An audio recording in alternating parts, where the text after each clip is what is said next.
It's such an emotionally charged issue in the African-American community that Chris Rock even spent the last 2 years making a documentary about it, and I'm talking about the term good hair. Please welcome sisters Sierra and Tatiana, and Tara and her mother Sharon. Hello. Hi. Okay, so I'm going to start with you, Sierra. How do you describe your hair? My hair, it's a little wavy, but then again, it can be nappy. But you can still get a comb through it when I don't have a perm. Okay. And it's kind of damaged. Okay, so when you describe your hair as opposed to your sister's hair, do you think that you have bad hair? Compared to hers, yes. Compared to your sister, hers you call it bad hair. Okay, and why? Because it's like, you could do anything with it as long, as pretty, as the right color. Mine, it was, before this, it was 3 different shades of brown. And it's just hard to like do anything with it when it's not one complete shade. And she could wear it straight, curly, whatever she wants. And you have issues with your sister because of her hair? Yes. Like jealousy? A little, yes. Yeah. Do you know that, Tatiana? That your sister is so jealous?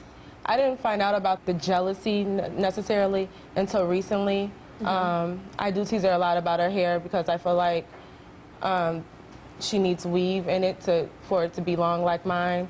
But growing up, I was always teased about being the only one with the good hair out of the family. So I guess I rebelled and do it to her. Do you think that your hair is good? I do think that my hair is good. I don't need a relaxer or chemicals or anything in it. I can straighten it. I can put some water in it and just go, and it'll be curly on its own naturally without chemicals. So I do. Okay. And then we also have Sharon and Tara. Tara, why do you think your hair is good hair?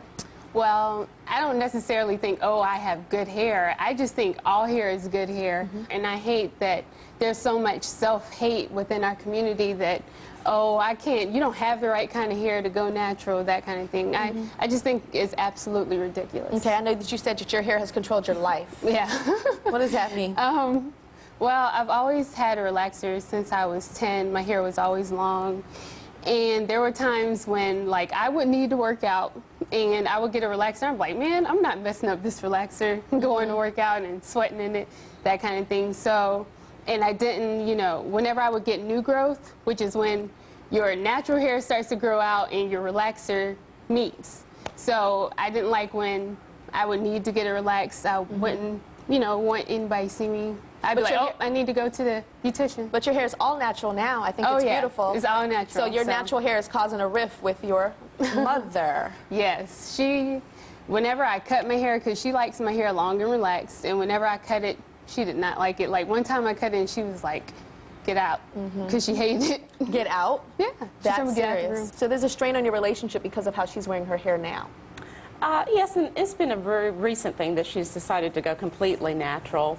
And I think it's an adjustment. It doesn't, she doesn't appear like my daughter. What does that mean? What does that mean she doesn't appear like your daughter? It has changed her appearance in terms of overall how she looks. I always thought her hair was beautiful. I think long hair is nice, and I think there are people that wear their hair short, that it's fine. But I've always been accustomed to her hair being longer. You avoid introducing her to people because of her hair now? Recently, yes, because of the transition. It's a change in her appearance. So you avoid introducing her to people? I feel, Mom, that you are trying to make it all sound nice. But well, it's not nice. I don't think it's necessarily nice, but I do avoid the introductions, and I think that's because I'm adjusting to her. Adjusting or ashamed? Because there's a big difference. Adjusting is, whoo, baby, I'm still not used to this hair on you. Let me take a look at it. I might not love it, but here's my daughter. Her name is Tara. Yeah. That's adjusting. Right.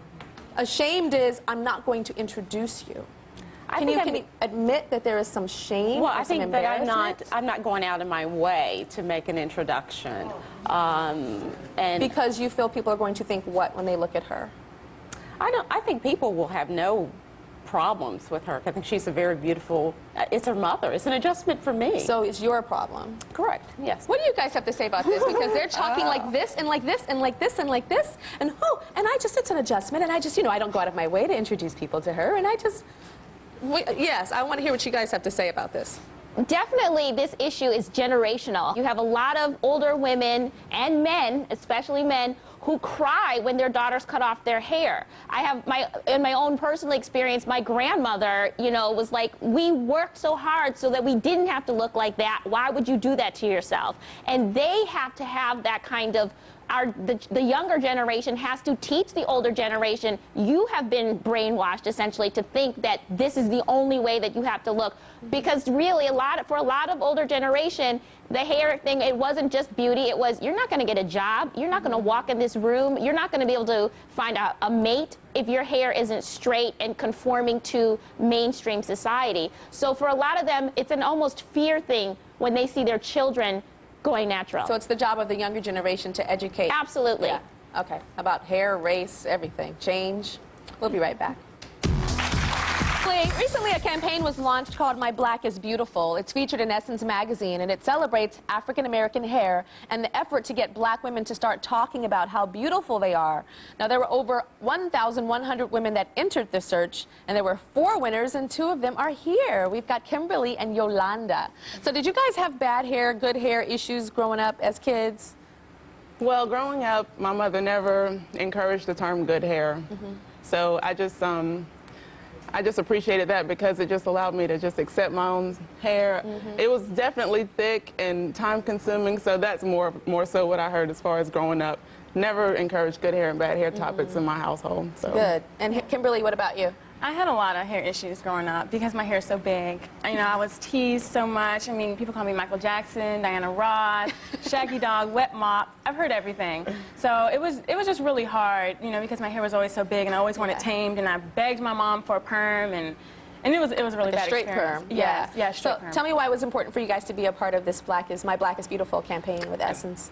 The My Black is Beautiful campaign is an awesome campaign, you know, that just celebrates black beauty and every type of black beauty that there is. And, you know, we were chosen from the Pantene search, which was a part of the My Black is Beautiful campaign. And it just, you know, kind of shouts to everybody saying, you know, my black is beautiful, your black is beautiful, her black is beautiful. There's not one separate type of hair, you know, that's supposed to represent the black community, but it's all beautiful. I agree.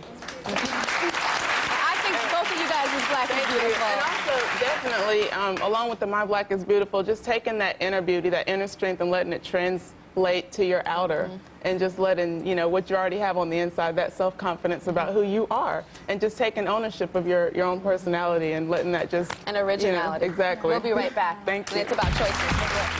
Okay, so let's remind ourselves of Tahita. Remember her? After much debate, I mean, she was at the top of the show with all the drama and the ladies debating on whether she should be natural or not. Tahita decided that she was ready to go natural. She wanted to give it a try.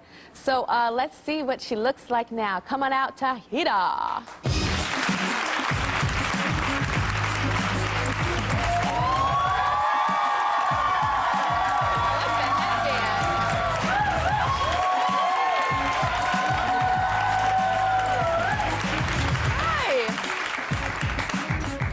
You look so pretty. I can see your bone structure.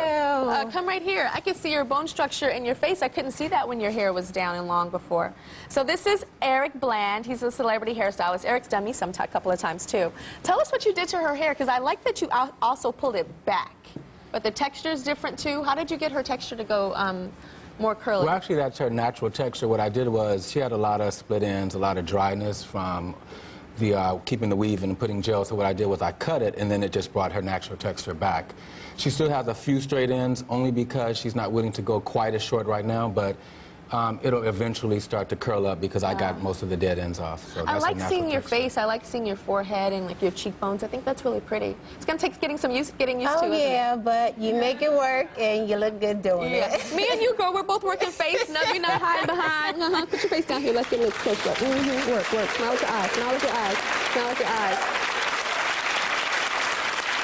I think, you know, the message here today, I think, is about choices. I think it's about, you know, having options. But I think it is really important to understand that when we make certain choices, those choices do go back into history, and there's a reason why we make those choices.